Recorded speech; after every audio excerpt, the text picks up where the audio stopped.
지난 시간에 욥은 악인이 하나님께 얻을 분깃, 강포자가 전능자에게 받을 산업은 이것이라 하며 무서운 저주의 말들을 했습니다. 악인이나 강포자의 자손은 번성할지라도 모두 칼날에 죽거나 굶어 죽을 것이라 했지요. 욥은 악한 당사자뿐 아니라 그 후손들까지 미워하여 없애버리고자 하는 마음이었던 것입니다. 그러나 이는 의인의 마음과는 거리가 멀며 더구나 선 자체이신 우리 하나님의 마음과는 너무나 동떨어진 악임을 말씀드렸습니다. 이렇게 그 마음이 하나님의 선과 사랑과 너무나 다르니 하나님의 마음을 이해할 수 없으며 그러니 하나님을 오해하고 판단하는 것이지요. 오늘도 악인과 강포자에 대한 욥의 저주의 말들이 계속 이어집니다. 자, 본문 욥기 27장 16절 17절에 그가 비록 은을 티끌같이 쌓고 의복을 진흙같이 예비할지라도 그 예비한 것을 의인이 입을 것이요 그 은은 무죄자가 나눌 것이며 합니다. 자, 은을 티끌같이 쌓는다는 것은 은이 티끌더미처럼 무수히 쌓여 값어치가 없을 정도 그렇게 많다라고 하는 것이죠. 마치 솔로몬 왕 시대에 부가 넘친 나머지 은이 돌같이 흔하여 귀히 여기지 않았던 것처럼 말입니다. 또 진흙은 쓸모없는 것을 상징합니다. 따라서 의복을 진흙같이 예비한다는 것은 곧 의복을 가치 없는 진흙으로 여길 정도로 많이 쌓아놓은 상태를 말합니다. 욥은 악인이나 강포자가 쌓아놓은 모든 것은 당연히 의인에게 돌아가야 한다 말하고 있습니다. 이는 자기 감정에서 나오는 말이지요.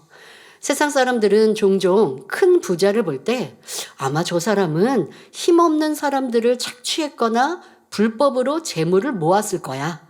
그러니 저런 사람들의 재산은 가난한 사람들에게 나눠주는 것이 마땅하지라고 생각하거나 말하는 경우가 있습니다. 그러나 세상의 모든 부자들이 불법으로 재산을 모았다고 판단하는 것은 옳지 않습니다. 성실하게 일하여 재산을 모은 사람들도 있고 또 그들 가운데 사회사업 등으로 선하게 사용하는 경우도 있지 않습니까? 또 가난한 형편에도 지혜로운 사람은 꿈과 비전을 갖고 이루기도 하고 열심히 노력하여 재산을 불려나가기도 합니다. 또 본문에 악인이 준비한 옷을 의인이 입고 그 은을 무죄자가 나누게 될 것이라는 이 말에서 욥이 의인에 대해 크게 오해하고 있음도 알 수 있습니다. 왜냐하면 의인은 굶어 죽을지언정 남의 것을 취하려고 하지 않으며 마음이 깨끗한 사람은 타인의 것을 탐내는 마음 자체가 없기 때문입니다. 욥은 악인의 소유는 다 의인에게로 가는 것이 옳다고 생각하지만 참된 의인은 악인의 것을 갖고자 하지 않으며 스스로 노력해서 얻은 소산을 가질 뿐입니다. 욥기 27장 18절 19절에 그 지은 집은 좀의 집 같고 상직군의 초막 같을 것이며 부자로 누우나 그 조상에게로 돌아가지 못할 것이요 눈을 뜬즉 없어졌으리라 합니다. 좀은 나무나 옷을 조금씩 갉아먹는 작은 벌레입니다. 그래서 어떤 사물에 드러나지 않게 조금씩 자꾸 해를 입히는 물건이나 사람을 비유하여 좀벌레 같다 말하기도 합니다. 욥은 악한 자의 집은 좀이 쓸어 점점 썩어 없어지고 황폐하게 될 것을 표현하고 있습니다. 상직군은 시체나 환자가 있는 곳에서 밤을 새우는 사람을 말합니다. 그리고 상직군의 초막이란 사람이 죽어 장사 지낼 때 혹은 어떤 물건을 지키기 위해 사람이 기거할 수 있도록 대충 지어놓은 집을 말합니다. 욥은 악인의 집이 상직군의 초막같이 빨리 무너지기를 바라는 마음입니다. 옛말에 사촌이 땅을 사면 배가 아프다는 말과 같은 심정인 것입니다. 오늘날 하나님을 믿는다 하면서도 상대의 가진 것, 먹고 입는 것을 비난하고 판단 정죄하는 경우가 있는데 이 또한 지금 욥의 심정과 다름없음을 알아야 합니다. 선한 사람은 이웃의 흠과 티를 지적하는 것이 아니라 상대가 고통받지 않고 행복할 수 있기를 바랍니다. 누가복음 15장 8절 9절을 보면 드라크마의 비유가 나옵니다. 어느 여자가 10 드라크마가 있는데 하나를 잃으면 등불을 켜고 집을 쓸며 찾도록 부지런히 찾지 아니하겠느냐. 또 찾은즉 벗과 이웃을 불러 모으고 말하되 나와 함께 즐기자. 잃은 드라크마를 찾았노라 하리라 기록되어 있습니다. 드라크마는 로마 이전 시대인 헬라의 은전입니다. 옛날 유대의 풍속 중에는 결혼할 때 남자가 여자에게 사랑의 증표로 드라크마 10개를 실로 꿰어 목에 걸어주는 경우가 있었다고 합니다. 그런데 이 여인이 그중 하나를 잃어버려서 사랑의 증표인 목걸이를 걸 수 없게 되었으니 얼마나 안타까웠겠습니까? 그러니 간절히 찾으려 했지요. 마침내 그 하나를 찾으면 벗과 이웃을 불러 모아 함께 즐긴다고 했는데 이는 바로 잃어버린 영혼을 찾는 아버지 하나님의 심정을 비유한 것입니다. 이에 예수님께서는 누가복음 15장 10절에 내가 너희에게 이르노니 이와 같이 죄인 하나가 회개하면 하나님의 사자들 앞에 기쁨이 되느니라 말씀하신 것입니다. 그러므로 이 비유의 영적인 의미는 여인이 잃어버린 한 드라크마를 열심히 찾은 것 같이 우리는 죄인이 있을지라도 그를 미워하는 것이 아니라 어찌하든 돌이키도록 기도하는 사랑의 마음이 있어야 한다는 말씀입니다. 사람이 아무리 악할지라도 그를 그대로 두면 지옥에 갈 수밖에 없다는 것을 생각해서 어찌하든 구원시키고자 하는 참 사랑의 마음을 가져야 하겠습니다. 이어지는 본문 욥기 27장 19절에 부자로 누우나 그 조상에게로 돌아가지 못할 것이요 눈을 뜬즉 없어졌으리라 말합니다. 이는 악인과 강포자의 죽음이 허무함을 나타내는 말입니다. 대개 사람들은 조상들이 묻힌 선영에 함께 장사되기를 원합니다. 성경을 보면 아브라함이 장사된 막벨라 굴에 그의 후손인 이삭과 야곱도 장사되었습니다. 야곱의 아들 요셉은 애굽에서 임종을 앞둔 시점에서 자녀들에게 장차 출애굽할 때에 자신의 유고를 가나안 땅으로 반드시 옮겨갈 것을 유언했지요. 하나님께서 주신 약속의 땅, 조상들이 묻힌 그곳에 자신도 묻히기를 간절히 원했던 것입니다. 그런데 하나님을 믿지 않는 사람들이 조상과 같이 묻히기를 원하는 이유는 믿음의 사람들과 전혀 다릅니다. 믿음의 사람들은 가족이 먼저 세상을 떠난다 해도 장차 천국에서 영원히 함께할 것을 믿기 때문에 이 땅의 무덤에 그다지 큰 의미를 두지는 않습니다. 하지만 하나님을 믿지 않는 사람들은 은연중에 가족끼리 같은 장소에 묻히면 사후에도 슬픔이나 외로움이 덜할 것이라고 생각합니다. 옛 조상들은 왜 제사를 지내며 또 자신들도 죽은 후 제사 받기를 원하였을까요? 죽은 후 홀로 있다는 것이 두렵고 섬뜩하기에 아무도 섬겨주지 않는 외로움에서 해방되고자 하는 심리인 것입니다. 그런데 욥은 악인과 강포자는 부자로 죽어도 그 조상에게 돌아가지 못할 것이라고 했으니 육적인 사람들에게는 이 말이 얼마나 외롭고 슬프며 고통스럽겠습니까? 엄청난 악담이요 큰 저주의 말이 되지요.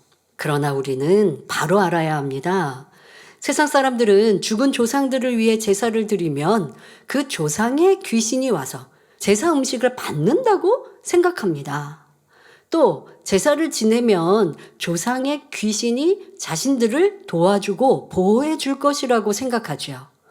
그러나 제사를 드릴 때 실제로 나의 조상의 귀신이 오는 것이 아니며 더구나 귀신은 사람을 도와주는 존재가 아닙니다. 조상 중에 예수 그리스도를 믿었던 사람은 죽은 후 그 영혼이 윗음부에서 3일 적응 기간을 거쳐 천국 낙원의 대기 장소로 가서 주님의 공중 강림 전까지 머물게 됩니다. 그런데 믿지 않았던 사람은 백보자 대심판 때까지 지옥에 속한 아래 등부에서 고통받고 있지요. 그러므로 아무리 조상을 위해 제사를 드려도 실제로 경배받는 것은 자기 조상이 아닌 다른 귀신인 것입니다. 귀신은 구원받지 못하고 죽은 영혼들 중에 특별한 조건에 부합하여 다시 세상에 나온 존재를 말합니다. 따라서 조상에게 제사를 드리는 것은 바로 귀신을 섬기는 것이며 명백한 우상 숭배임을 알아야 합니다. 욥은 계속하여 악인과 강포자가 받을 분깃, 즉 보응이 무엇인지 설명합니다. 욥기 27장 20절 21절에 두려움이 물같이 그를 따라 미칠 것이요 폭풍이 밤에 그를 빼앗아갈 것이며 동풍이 그를 날려보내며 그 처소에서 몰아내리라 합니다. 성도 여러분, 여름에 큰 장마가 오거나 폭풍이 몰아칠 때를 연상해 보시기 바랍니다. 산사태가 일어나기도 하고 농경지가 침수되며 수많은 인명피해가 나기도 합니다. 욥은 악인과 강포자들에게 이러한 두려움이 순식간에 임할 것을 표현하고 있는 것입니다. 또 동풍이 그를 휩쓸어 자기 처소에서 날려보낼 것이라 말하고 있습니다. 마치 비질레의 사람들이 억울한 일이나 참을 수 없는 모욕을 당했을 때 상대를 향해 벼락이나 맞아 죽어라, 교통사고로도 당해버려라, 이런 악한 마음을 품는 것처럼 말입니다. 그러나 진정한 사랑이 있으면 악한 사람들을 볼 때 불쌍한 마음이 듭니다. 이웃을 내 몸같이 사랑하기 때문에 그들이 멸망의 길로 가는 것이 너무나 마음 아파서 사랑으로 기도해 주는 것입니다.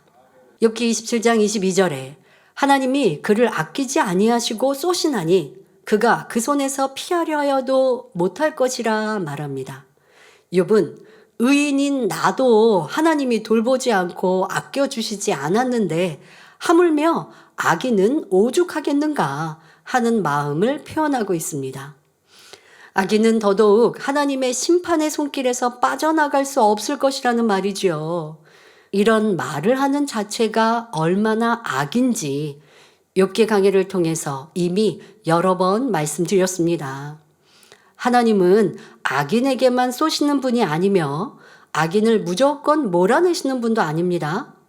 예수님께서는 가룟 유다가 도적질하는 것도 아셨고 예수님을 배신할 것과 그의 영혼이 어떻게 될지를 다 알면서도 그를 멀리하거나 외면하지 않으셨습니다. 오래 참으시며 여러 번 깨우치고 돌이킬 수 있도록 기회를 주셨습니다. 그런데 다윗의 경우는 하나님께서 그의 허물에 대해 참지 않으시고 혹독한 연단과 징계를 내리셨습니다. 다윗은 징계를 받을 때 하나님을 멀리하는 것이 아니라 오히려 하나님의 사랑을 깊이 깨닫고 성결될 수 있는 큰 그릇임을 아셨기 때문입니다. 다윗이나 욥처럼 어떤 어려움 속에서도 하나님을 떠나지 않고 오히려 정금같이 나올 그릇들은 하나님께서 친히 연단하여 천국에서 해와 같이 빛나는 영광의 자리로 이끄시는 것입니다. 이처럼 악인에 대하여 오래 참고 기다리시는 것도, 사랑하는 자녀가 불의를 행할 때 징계를 하시는 것도 다 하나님의 사랑이지요. 우리는 현재 내게 주시는 은혜의 시간을 놓치지 말아야 합니다.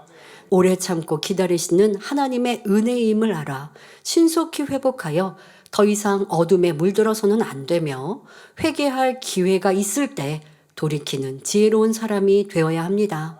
욥기 27장 23절 마지막 절입니다. 오늘 말씀의 마지막 절. 사람들이 박장하며 비소하고 그 처소에서 몰아내리라 말합니다. 박장은 손뼉을 치는 것이고 비소는 비웃음을 말합니다. 욥은 지금까지 설명했던 저주가 악인들에게 임할 때 이를 보는 사람들이 손뼉치며 좋아하고 악인들을 비웃으며 쫓아낼 것이라 말합니다. 그러나 이는 악인의 마음이지 결코 의인의 마음은 아닙니다.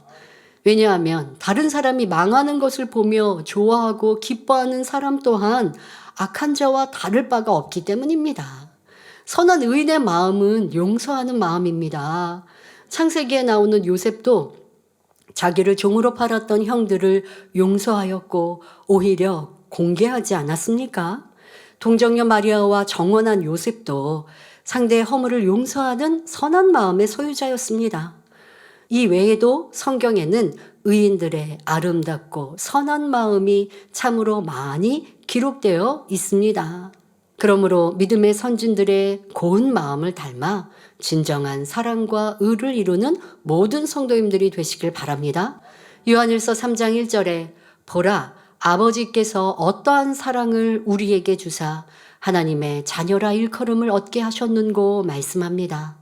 우리 모두는 오래 참고 용서하시며 거듭거듭 기회를 주시는 하나님의 사랑을 힘입어 지금 이 자리까지 왔습니다. 그러므로 우리 자신이 받은 이 은혜와 사랑을 결코 잊지 않으며 다른 사람을 대할 때도 하나님의 사랑의 눈, 긍휼의 눈으로 바라볼 수 있어야 합니다. 더 나아가 죄인을 위해 독생자까지 아끼지 않으시고 희생하신 하나님의 사랑과 예수 그리스도의 십자가 사랑을 두루 전파하는 사랑의 전달자가 되시기를 주님의 이름으로 축원합니다.